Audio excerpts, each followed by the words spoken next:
തനൂസ് കിച്ചണിലേക്ക് എല്ലാവർക്കും സ്വാഗതം. ഇന്ന് ഞാൻ ഒരു എഗ് ബിരിയാണി റെസിപ്പിയാണ് കാണിക്കാൻ പോകുന്നത്. അപ്പോൾ ഇത് ഭയങ്കര ടേസ്റ്റി ആയിട്ടുള്ള ഒരു ബിരിയാണിയാണ്. എല്ലാവരും ഇത് ട്രൈ ചെയ്ത് നോക്കണം. അപ്പോൾ അതിനുവേണ്ടി ഞാൻ ഒരു 5 മുട്ട എടുത്തിട്ടുണ്ട്. പിന്നെ കുറച്ച് സവാള, പിന്നെ തക്കാളി, മല്ലിയില, പച്ചമുളകൊക്കെ എടുത്ത് വെച്ചിട്ടുണ്ട്. 2 കപ്പ് അരിയാണ് ഞാനിതിനെടുക്കുന്നത്. ഈ ഒരു ഗ്ലാസ്സിന് 2 കപ്പ് അരിയാണ് എടുക്കുന്നത്. ഇതിപ്പോൾ ഞാൻ കൈമ അരിയാണ് യൂസ് ചെയ്യുന്നത്. നിങ്ങൾക്ക് ഏത് അരി വേണമെങ്കിലും എടുക്കാം. നീളമുള്ള ആലിബാബ അരി വേണമെങ്കിലും യൂസ് ചെയ്യാം. അതുപോലെ നെയ്ച്ചോറൊക്കെ ഉണ്ടാക്കുന്ന ചെറിയ അരി വേണമെങ്കിലും ഉപയോഗിക്കാം. അപ്പോൾ അരി നന്നായി വാഷ് ചെയ്തതിന് ശേഷം ഒരു 20 മിനിറ്റ് ഒന്ന് കുതിരാൻ വയ്ക്കാം. ആ സമയത്ത് നമുക്ക് മുട്ട ഒന്ന് പുഴുങ്ങിയെടുക്കാം. അപ്പോൾ ഇത് താറാവ് മുട്ട ആയതുകൊണ്ട് ഞാൻ കുക്കറിലാണ് പുഴുങ്ങുന്നത്. കുക്കറിലൊരു കറക്റ്റ് ഒരു 4 വിസിൽ ഹൈ ഫ്ലെയിമിൽ വെച്ചാൽ മുട്ട കറക്റ്റായിട്ട് പുഴുങ്ങി കിട്ടും. അപ്പോൾ മുട്ട പുഴുങ്ങാൻ വെച്ചിട്ടുണ്ട്. ആ സമയത്ത് നമുക്ക് അരിയിലേക്കുള്ള വെള്ളം വയ്ക്കാം. അപ്പോൾ ഈ വെള്ളത്തിന് പ്രത്യേകിച്ച് അളവൊന്നും ഞാൻ പറയുന്നില്ല. കാര്യം സാധാരണ നമ്മൾ ബിരിയാണി ഉണ്ടാക്കുമ്പോൾ ആ ഒരു ഇരട്ടി വെള്ളം വെക്കുന്ന അതുപോലെ നമുക്ക് ഇതിന് വെക്കണ്ട. കാര്യം ഞാനിത് ഓൾറെഡി ഊറ്റിയാണ് എടുക്കാൻ പോകുന്നത്. അപ്പോൾ ഇത് വെന്തതിന് ശേഷം ഊറ്റിയാണ് എടുക്കാൻ പോകുന്നത്. അതിന് പ്രത്യേകിച്ച് അളവ് ഇപ്പോൾ പറയുന്നില്ല വെള്ളത്തിന്. അപ്പോൾ വെള്ളത്തിലേക്ക് നമ്മൾ പട്ട, ഗ്രാമ്പു, ഏലക്ക, ജാതിപത്രി അതൊക്കെ ഇട്ട് കൊടുത്തിട്ടുണ്ട്. അതിനുശേഷം ആവശ്യത്തിന് ഉപ്പിട്ട് കൊടുക്കാം. പിന്നെ ഉപ്പിട്ട് കൊടുക്കുമ്പോൾ ശകലം ഉപ്പൊന്ന് ലേശം ഒന്ന് കൂടി നിൽക്കുന്നത് എപ്പോഴും ബിരിയാണിക്ക് നല്ലതായിരിക്കും. അരിയിലേക്ക് ഉപ്പ് നന്നായി പിടിക്കുക എന്ന് വെച്ചാൽ ഒരുപാട് ഇടരുത്. അപ്പോൾ ആ സമയത്ത് ഞാൻ നമ്മുടെ സവാളയുടെ തൊണ്ടെല്ലാം കളഞ്ഞ് വാഷ് ചെയ്ത് എടുത്തിട്ടുണ്ട്. പിന്നെ മല്ലിയില അതും റെഡിയാക്കി വെച്ചിട്ടുണ്ട്. നല്ല ഫ്രഷ് ആയിട്ടുള്ള മല്ലിയില കിട്ടിയില്ല എനിക്ക്. കുറച്ച് വാട്ടൊക്കെ ഉള്ള മല്ലിയിലയാണ്. അപ്പോഴേക്കും നമ്മുടെ അരിക്ക് വേണ്ടിയിട്ടുള്ള വെള്ളം തിളച്ച് വന്നിട്ടുണ്ട്. അപ്പോൾ ഞാൻ അരി ഇട്ട് കൊടുത്തിട്ടുണ്ട്.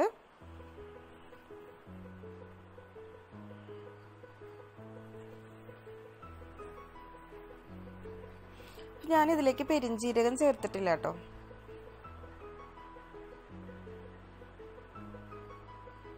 ഇനി അടച്ചു വെച്ചിട്ട് ഒന്ന് വേവിക്കാം. ഞാൻ വിസിലൊന്നും ഇടണില്ല. ഒരു ലോ ഫ്ലെയിമിലിട്ടിട്ട് ഈ റൈസ് ഒന്ന് കുക്ക് ചെയ്തെടുക്കാം. ആ സമയത്ത് നമുക്ക് സവാള ഒന്ന് കട്ട് ചെയ്ത് മാറ്റണം. അപ്പോൾ ഇത് ഞാൻ മസാലയ്ക്ക് വേണ്ടിയിട്ടുള്ള സവാളയും പിന്നെ ഫ്രൈ ചെയ്ത് എടുക്കാൻ വേണ്ടിയിട്ടുള്ള സവാളയാണ് എടുത്തിട്ടുള്ളത്.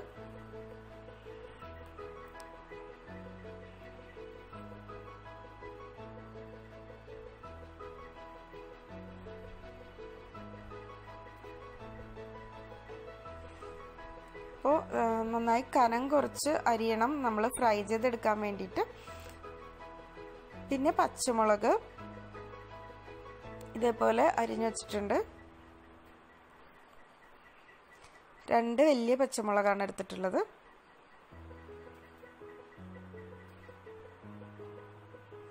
അപ്പോൾ മുട്ടയും റെഡി ആയിട്ടുണ്ട്. പുഴുങ്ങി തോടെല്ലാം കളഞ്ഞ് റെഡിയാക്കി വെച്ചിട്ടുണ്ട്.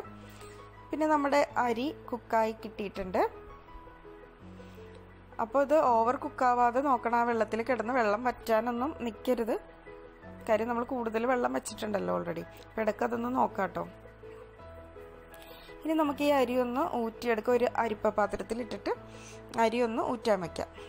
ഇനി ആ സമയത്ത് മുട്ട മസാല ഒന്ന് റെഡിയാക്കാം. അതിനുവേണ്ടി ഒരു പാൻ വെച്ചിട്ടുണ്ട്. പാൻ ചൂടാകുമ്പോൾ ഞാൻ സൺഫ്ലവർ ഓയിലാണ് ഒഴിക്കുന്നത്. അപ്പോൾ ഈ മുട്ട റെസിപ്പിയൊക്കെ ഉണ്ടാക്കുമ്പോഴേക്കും വെളിച്ചെണ്ണേക്കാളും കുറച്ചുകൂടി നല്ലത് സൺഫ്ലവർ ഓയിലായിരിക്കും. അപ്പോൾ മസാല തയ്യാറാക്കുന്നതിന് മുന്നേ തന്നെ ഞാൻ നമ്മുടെ ബിരിയാണിയിലേക്ക് ഫ്രൈ ചെയ്ത് മാറ്റാനുള്ള സവാള ആദ്യം ഒന്ന് ഫ്രൈ ചെയ്തെടുക്കുന്നുണ്ട്.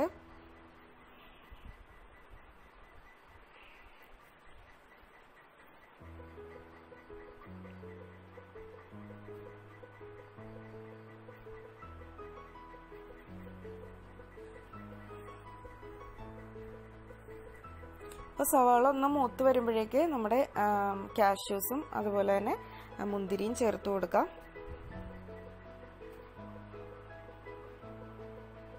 സവാള കരിഞ്ഞു പോകരുത്. നന്നായിട്ട് ഫ്രൈ ആയി വരുമ്പോഴേക്കും നമ്മൾ തീയുന്നത് മാറ്റണം. അത് പ്രത്യേകം നോട്ട് ചെയ്യണം. ഈ ഒരു സ്റ്റേജൊക്കെ ആകുമ്പോൾ നമ്മൾ അടുത്ത് തന്നെ നിൽക്കണം. വേറെ കാര്യങ്ങളിലേക്ക് മാറിപ്പോകരുത്. അപ്പോൾ സവാള കരിഞ്ഞു പോയാൽ നമ്മുടെ ബിരിയാണിക്ക് ഒരു കയ്പ്പ് രസം ഉണ്ടാവും. നമ്മുടെ കശുവണ്ടി എല്ലാം ഒന്ന് നുറുക്കിയിട്ടിട്ടുണ്ട്. ഇത് ആദ്യമായിട്ടൊക്കെയാണ് ബിരിയാണി വെക്കുന്ന ആളുകളാണെങ്കിൽ, അല്ലെങ്കിൽ അത്ര എക്സ്പേർട്ട് ആയിട്ടില്ലാത്ത ആളുകളാണെങ്കിൽ ഈ സവാള ഫ്രൈ ചെയ്ത് മാറ്റിയതിന് ശേഷം മാത്രം കശുവണ്ടിയൊക്കെ ഇട്ട് കൊടുക്കാം കേട്ടോ. അല്ലെങ്കിൽ ചിലപ്പോൾ അതിൻ്റെ പാകം അറിയാതെ ചിലപ്പോൾ കശുവണ്ടി ചിലപ്പോൾ മൂത്തിട്ടുണ്ടാവില്ല, അല്ലെങ്കിൽ സവാള കരിഞ്ഞു പോകും കശുവണ്ടി മൂക്കാൻ വേണ്ടി നിൽക്കുമ്പം. അങ്ങനെയുള്ള ചില മിസ്റ്റേക്കുകളൊക്കെ വരാൻ ചാൻസ് ഉണ്ട്. ഇപ്പം നമ്മൾ കുറച്ച് ബിരിയാണിയൊക്കെ ഉണ്ടാക്കി വരുമ്പോഴേക്കും നമുക്ക് മനസ്സിലാവും, അത് മൂത്ത് വരാറാവുമ്പോഴേക്കും കശുവണ്ടി വേകാൻ എത്ര സമയം ഉണ്ടാവും നമുക്കൊരു കാൽക്കുലേഷൻ ഉണ്ടാവുമല്ലോ. അപ്പോൾ അതിനനുസരിച്ച് ചേർക്കാം. അപ്പം അതാണ് ഞാനിത് ഒരുമിച്ചിട്ടത്. അല്ലെങ്കിൽ ഞാൻ ആദ്യമൊക്കെ ഉണ്ടാക്കിയിരുന്നപ്പോൾ ഇത് ആദ്യം സവാള കോരി മാറ്റിയതിന് ശേഷം മാത്രമായിരുന്നു ഈ കാഷ്യൂസ് ഇട്ട് കൊടുത്തിട്ടുണ്ടായിരുന്നത്. പിന്നെ കാഷ്യൂസും ഇതുപോലെ തന്നെ മുന്തിരിയും ഒരുമിച്ചിടരുത്. കാര്യം മുന്തിരി പെട്ടെന്ന് അത് നന്നായിട്ട് വീർത്ത് വരും. പിന്നെ കശുവണ്ടിക്ക് കുറച്ചൊരു ടൈം കൂടുതലും വേണം. അപ്പോൾ അതൊക്കെ ഒന്ന് നോട്ട് ചെയ്യേണ്ട കാര്യങ്ങളാണ്, കൊച്ചു കൊച്ചു കാര്യങ്ങളാണ്, നമ്മൾ ശ്രദ്ധിക്കാതെ പോകുന്ന കാര്യങ്ങളാണ്. ആദ്യമായിട്ട് കുക്ക് ചെയ്യുന്ന ആളുകളൊക്കെ ആണെങ്കിൽ കേട്ടോ, ഇതറിയാവുന്ന ആളുകളൊക്കെ ആണെങ്കിൽ ഞാനീ പറയുന്നത് അവോയ്ഡ് ചെയ്യാം.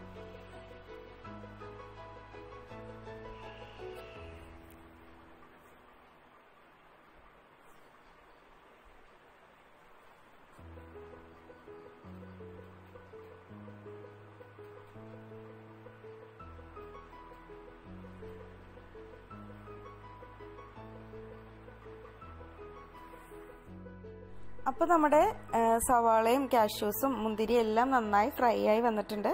അപ്പോൾ ഇനി ഓയിലിൽ നിന്ന് അതെല്ലാം മാറ്റാം.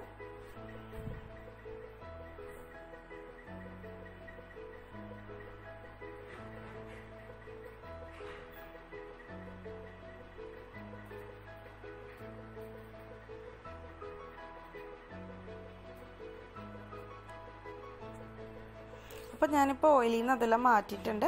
ഇനി അതേ ഓയിലിൽ തന്നെയാണ് നമ്മളെ മുട്ട മസാല ഞാൻ തയ്യാറാക്കാൻ പോകുന്നത്. അപ്പോൾ അതേ ഓയിലിലേക്ക് തന്നെ സവാള അരിഞ്ഞതും പച്ചമുളകും ചേർത്തിട്ടുണ്ട്. അപ്പോൾ വലിയ സവാളയാണെങ്കിൽ ഒരു 2 വലിയ സവാള ചേർക്കാം.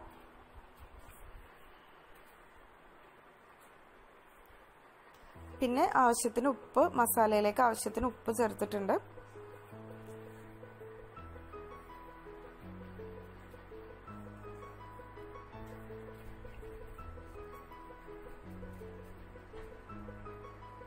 പിന്നെ ഇഞ്ചി വെളുത്തുള്ളി പേസ്റ്റ് അതുകൂടി ചേർത്ത് നന്നായി ഒന്ന് മിക്സ് ചെയ്തെടുക്കാം. 1 ടീസ്പൂണാണ് ഇഞ്ചി വെളുത്തുള്ളി പേസ്റ്റ് ചേർത്തിട്ടുള്ളത്.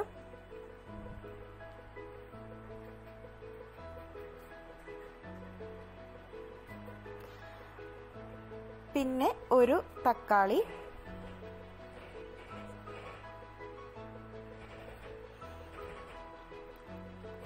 തക്കാളി നന്നായി കട്ട് ചെയ്ത് 2 പഴുത്ത തക്കാളി ഉണ്ട് കേട്ടോ. 2 നന്നായി പഴുത്ത തക്കാളി ഒന്ന് കട്ട് ചെയ്ത് കറിയിലേക്ക് ചേർത്ത് കൊടുക്കാം.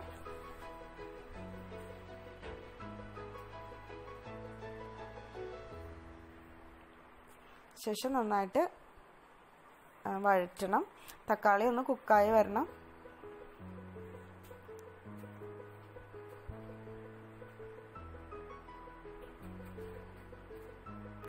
ഇനി 1 ടീസ്പൂൺ മഞ്ഞൾപ്പൊടി ചേർത്ത് കൊടുക്കാം. പിന്നെ ഒരു 1.5 ടീസ്പൂൺ മുളക് പൊടി. മുളക് പൊടി അധികം ചേർക്കണ്ട കേട്ടോ, ഒരുപാട് എരിവൊന്നും ഈ കറിയിൽ അത്ര നല്ലതല്ല. പിന്നെ 1 ടീസ്പൂൺ മസാലപ്പൊടി, ഗരം മസാലപ്പൊടി 2 ടീസ്പൂൺ അത്രയും ചേർത്തിട്ടുണ്ട്. ഇനി പൊടികളുടെ എല്ലാം ആ ഒരു റോസ് സ്മെല്ല് മാറുന്നവരെ നന്നായി ഒന്ന് വഴറ്റി കൊടുക്കാം.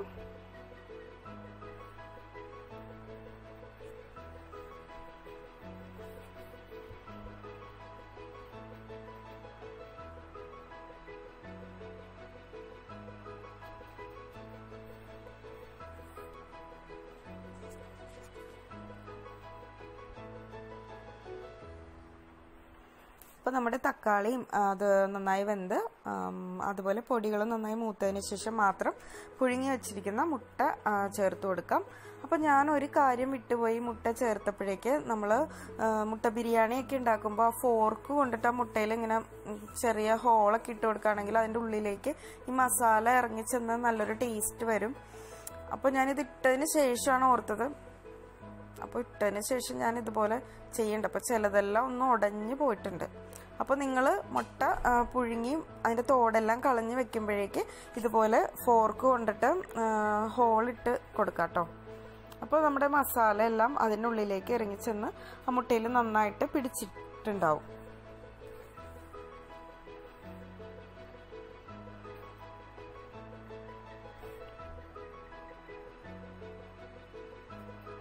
ഇടയ്ക്കിടയ്ക്ക് ഇങ്ങനെ ഓരോ ഹോൾ ഇട്ട് കൊടുത്താൽ മതി ആ ഫോർക്ക് കൊണ്ടിട്ട്,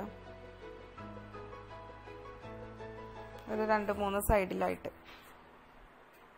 മുട്ട പൊട്ടിപ്പോവാതെ നോക്കണം കേട്ടോ,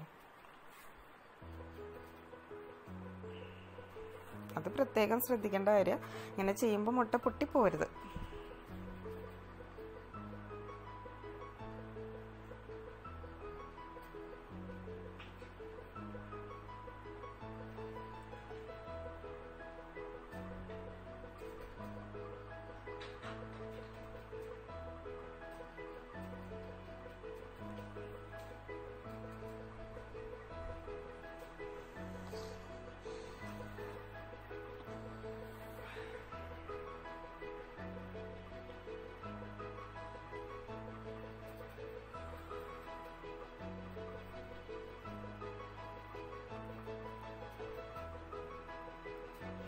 അതിനുശേഷം കുറച്ച് തിളച്ച വെള്ളം ചേർത്ത് കൊടുക്കാം. 1 കപ്പ് വെള്ളം ഞാൻ ചേർത്തിട്ടുണ്ട്.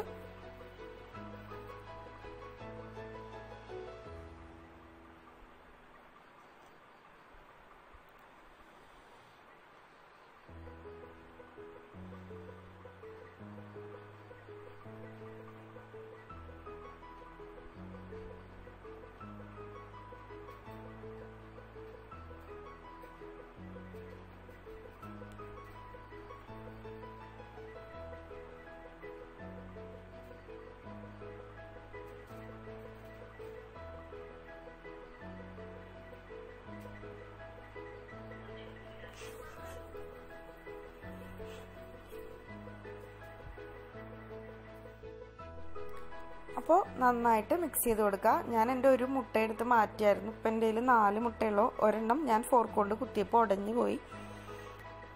എന്നിട്ട് വെള്ളം നന്നായിട്ട് വറ്റി ഇതേ ഒരു സെമി തിക്ക് ഗ്രേവി ആകുമ്പോഴേക്ക് നമുക്ക് ഫ്ലെയിം ഓഫ് ചെയ്യാം. ഇനി നമുക്ക് ബിരിയാണി ദം ചെയ്ത് തുടങ്ങാം.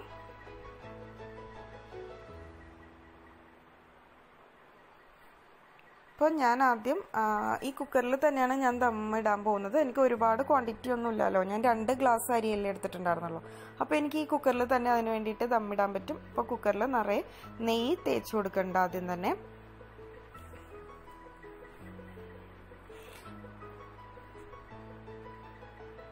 അപ്പോൾ നിങ്ങൾക്ക് ഈ മസാല ഉണ്ടാക്കിയപ്പോൾ അതിലേക്ക് നല്ല കട്ട തൈര് വേണമെങ്കിൽ ചേർത്ത് കൊടുക്കാമായിരുന്നു. അപ്പോൾ ഞാൻ ചേർത്തിട്ടുണ്ടായിരുന്നു, അത് ഷൂട്ട് ചെയ്യാൻ വിട്ടുപോയതാണ്. അപ്പോൾ നല്ല കട്ട തൈര് 1 ടേബിൾ സ്പൂൺ ചേർത്ത് കൊടുക്കാം കേട്ടോ ലാസ്റ്റ് സ്റ്റേജ് ആകുമ്പോഴേക്കും. എന്നിട്ട് നന്നായി മിക്സ് ചെയ്തതിന് ശേഷം നമുക്ക് ഫ്ലെയിം ഓഫ് ചെയ്താൽ മതി. അപ്പോൾ അതുകൂടി ചെയ്യാം. അതിനുശേഷം ആദ്യം അരി ഇട്ട് കൊടുക്കുക ദം ചെയ്യാനായിട്ട്. പിന്നെ കുറച്ച് മുട്ട ചേർത്ത് കൊടുക്കുക. അങ്ങനെ ലെയറായിട്ട് ഇട്ട് കൊടുക്കാം.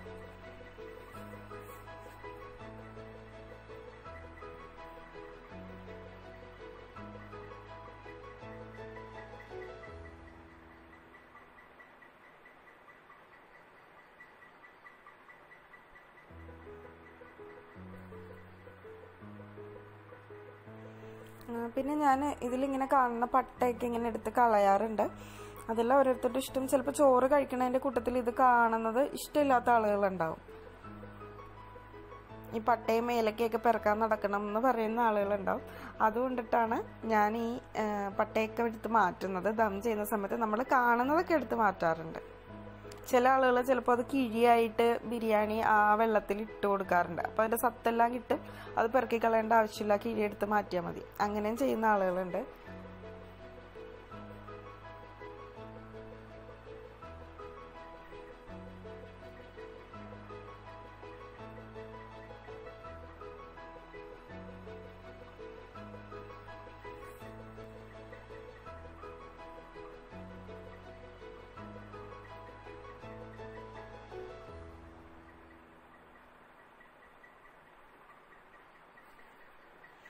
അപ്പോൾ ഞാൻ റൈസ് മൊത്തം ഇട്ട് കൊടുത്തിട്ടുണ്ട്. ഇനി അതിൻ്റെ മീതെ കുറച്ചുകൂടി ഒന്ന് നെയ്യൊന്ന് തൂത്ത് കൊടുക്കാം.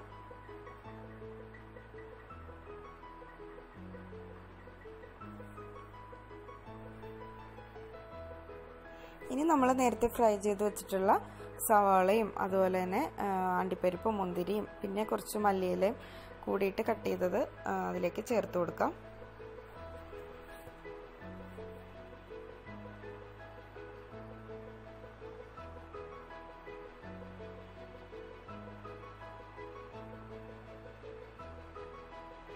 ഇനി ഞാൻ കുറച്ച് എസൻസ് കൂടി ചേർക്കുന്നുണ്ട്. പൈനാപ്പിൾ എസൻസും അതുപോലെ റോസ് വാട്ടറും മഞ്ഞൾപ്പൊടിയിൽ മിക്സ് ചെയ്തിട്ടാണ് ചേർക്കുന്നത്. ഒരു മഞ്ഞ കളറിന് വേണ്ടിയിട്ടാണ്.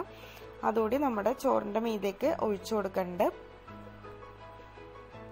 അപ്പം ഞാൻ യെല്ലോ കളറിന് വേണ്ടിയിട്ടാണ്, നമ്മുടെ ബിരിയാണിക്ക് ഒരു യെല്ലോ കളർ ഉണ്ടെങ്കിലല്ലേ ഒരു ഭംഗിയുള്ളൂ.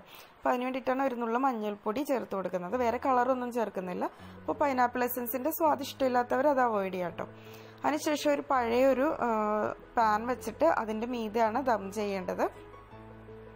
അപ്പം ഞാൻ കുക്കറിൽ വിസിൽ ഇടുന്നുണ്ട്. പക്ഷേ തീ വളരെ കുറച്ച് വെച്ചിട്ടാണ്. വിസിൽ ഓൺ ആവില്ല, അതിനു മുമ്പേ നമ്മൾ ഓഫ് ചെയ്യണം, ഫ്ലെയിം ഓഫ് ചെയ്യണം. അപ്പോൾ നല്ല ടൈറ്റായിട്ടിരിക്കാൻ വേണ്ടിയിട്ടാണ് ഞാൻ ഇതുപോലെ വിസിലിട്ട് കൊടുത്തത്. അപ്പോൾ നമ്മൾ അരികൊന്നും അടച്ചു വെക്കേണ്ട ആവശ്യമില്ലല്ലോ ദം ചെയ്യുമ്പോഴേക്ക്. അപ്പോൾ ഇതാ നമ്മുടെ ബിരിയാണി ഏകദേശം ഒരു 15-20 മിനിറ്റ് ഇങ്ങനെ ദമ്മിൽ കിടക്കുമ്പോൾ നമ്മുടെ ബിരിയാണി നന്നായിട്ട് സെറ്റായി നല്ല ടേസ്റ്റി ആയിട്ടുണ്ട്. അതിൻ്റെ നെയ്യും മണമൊക്കെ നന്നായിട്ട് ആ റൈസിൽ പിടിച്ച് നല്ല സെറ്റായി വന്നിട്ടുണ്ട്. അപ്പോൾ കുറച്ചൊക്കെ ഇങ്ങനെ അളവൊക്കെ ഉള്ളെങ്കിൽ ഇതുപോലെ ഒരു കുക്കറിൽ ഉണ്ടാക്കുന്നതായിരിക്കും നല്ലത്. അപ്പോൾ നമ്മൾ സൈഡ് ഒട്ടിച്ച് കൊടുക്കേണ്ട കാര്യമൊന്നുമില്ല. അതുപോലെ ദം ചെയ്യാൻ വേണ്ടിയിട്ട് നല്ല എളുപ്പമാണ്. അതിനുശേഷം നമ്മൾ ഇതൊരു വേറൊരു ബേസിനിലേക്ക് മാറ്റിയിട്ട് നന്നായിട്ടൊന്ന് മിക്സ് ചെയ്തതിന് ശേഷം സെർവ് ചെയ്യാം. അപ്പോൾ സെർവ് ചെയ്യുമ്പോഴേക്ക് അതിൻ്റെ സൈഡായിട്ട് സാലഡും പിന്നെ മല്ലിയിലെ ചമ്മന്തിയാണ് ഞാനന്ന് ഉണ്ടാക്കിയിട്ടുണ്ടായിരുന്നത്. അപ്പോൾ എൻ്റെ ഡേ ഇൻ മൈ ലൈഫ് വ്ളോഗിലാണ് ഞാനിത് ചെയ്തിട്ടുണ്ടായിരുന്നത്. അപ്ലോഡ് ചെയ്യാൻ വേണ്ടിയിട്ട് 2 ദിവസം ലേറ്റായി. അപ്പോൾ ആ വ്ളോഗ് കാണാത്തവരുണ്ടെങ്കിൽ ഒന്ന് കണ്ടു നോക്കൂട്ടെ. ഞാൻ അതിൻ്റെ ലിങ്ക് ഡിസ്ക്രിപ്ഷനിൽ ഇടാം.